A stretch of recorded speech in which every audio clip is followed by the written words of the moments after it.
चंदन, good morning. चंदन, market तो एकदम rocket इस समय, और खासतौर से इंडिविजुअल स्टॉक्स। आपका व्यू पॉलिसी के बाद, क्या यहाँ तेजी और बढ़ेगी और क्या बैंक निफ्टी लीड करेगा इसे?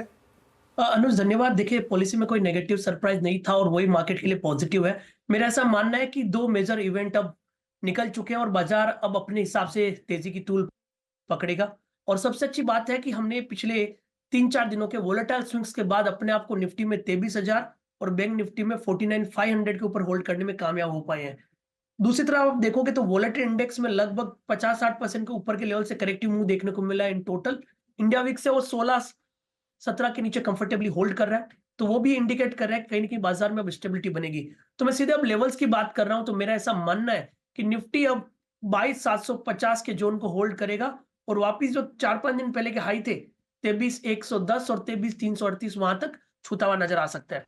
बैंक निफ्टी की बात करें तो बैंक निफ्टी में कल के दिन शॉर्ट कवरिंग हुई थी, बट ओवरऑल 3 दिन पहले जो रिकवरी हुई थी उसमें 15-20% ओपन इंटरेस्ट एडिशन हुए थे, जो इंडिकेट कर रहे हैं कि नीचे के लेवल से लॉन्ग पोजीशन बन रही है। तो इसके लिए मेरा मानना है कि 49,000 एक मेजर बेस का काम करेगा और एक बार के लिए ऑप्शन डेटा के हिसाब से 50,000 तक के स्विंग आपको बैंक निफ्टी में बनने चाहिए। इंडिविजुअल नेम की बात करें तो आप देखोगे कि पीएसयू बैंक्स में गिरावट के बाद रिकवरी हुई है, सेलेक्टिव प्राइवेट बैंक भी होल्ड कर रहे हैं, तो वापिस सब में risk reward ratio comparatively better हो रहा है। हमारा मानना है कि आईसीआईसीआई बैंक, एक्सिस बैंक और ये चुनिंदा 2 नाम हो सकते हैं जहां पे थोड़े से आउट परफॉर्मेंस बने। और कहीं ना कहीं एचडीएफसी बैंक में भी 1600 की कॉल मनी माइंडिंग हो रही है, तो वो भी बैंक निफ्टी को और एचडीएफसी बैंक को 1600 की तरफ जाने में सहयोग कर सकता है। तो ये इनफैक्ट बैंकों पर एक पर्सपेक्टिव आया, लेकिन पंत साहब जो आपने पॉइंट रखा कि अगर रेट कट आएगा तो वो बहुत नॉमिनल रहेगा, जहां पर गवर्नर साहब बेसिकली कह रहे हैं will keep a watch on whether conditions कैसी हैं, specially clouds in the longer term perspective, global economy के पर्सपेक्टिव से बादल छट रहे हैं या फिर आ रहे हैं, लेकिन हम अपना decision domestic conditions, specially domestic conditions जो वेदर के लिहाज से उभर कर आती हैं उसी पर रहेगी। तो क्या आपको लग रहा है, डिस्पाइट द फैक्ट कि आईएमडी ने कहा है कि एक मजबूत मॉनसून होगा, आरबीआई को अभी भी डर है कि सबसे बड़ा रिस्क अगर इस समय इकोनॉमी में है वो फूड इन्फ्लेशन की तरफ है, क्योंकि फूड इन्फ्लेशन अभी भी एलिवेटेड है और उसी को लेकर सबसे ज्यादा विजिलेंट रहने की जरूरत, ये शब्द आरबीआई गवर्नर ने खुद इस्तेमाल किए हैं आज। देखिए, दो चीजें हैं, क्योंकि गवर्नर साहब बार बार, अगर आप पुरानी 8-10 पॉलिसीज को भी देखें, वो हमेशा बात करते हैं कि ड्यूरेबली इन्फ्लेशन 4% पे। सेकेंड क्वार्टर आपको दिख रहा है 3.8%, 4 से नीचे आ गया, परंतु जैसे ही आप थर्ड और फोर्थ क्वार्टर में जा रहे हैं, बेस इफेक्ट के कारण, क्योंकि सेकेंड क्वार्टर बेस इफेक्ट के कारण 3.8 हो रहा है, वो वापस आपका 4.5 से ऊपर हो जाए।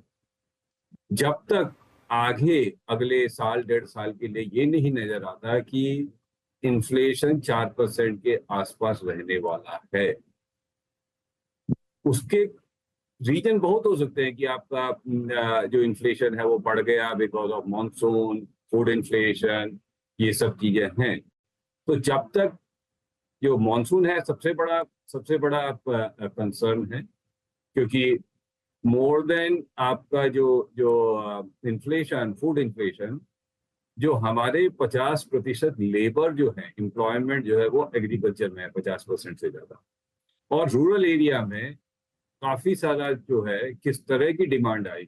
आप किसी भी एफएमसीजी कंपनी से बातें कीजिए, सरकार और आरबीआई से ज्यादा एफएमसीजी कंपनी इस समय आसमान की तरफ देखती है, क्योंकि अगर बारिश हुई, रूरल एरिया में इकोनॉमिक एक्टिविटी बढ़ी और एग्रीकल्चर अच्छा हुआ तो उनकी चीजें बिकेंगी। अगर वो नहीं होता तो उनके प्रोडक्शन लेवल पे, उनके डिमांड पे हिट करता है।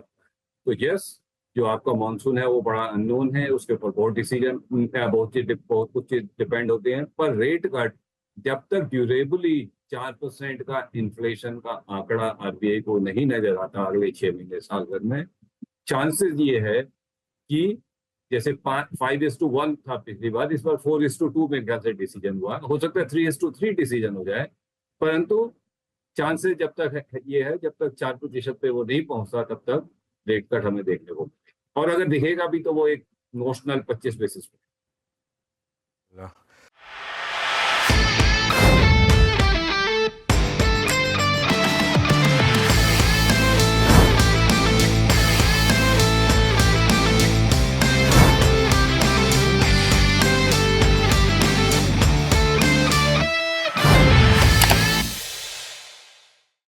बता दें कि मनी कंट्रोल पर दिए गए विचार एक्सपर्ट्स के अपने निजी विचार होते हैं। वेबसाइट या मैनेजमेंट इसके लिए उत्तरदायी नहीं है। यूजर्स को मनी कंट्रोल की सलाह है कि कोई भी निवेश निर्णय लेने से पहले सर्टिफाइड एक्सपर्ट की सलाह लें।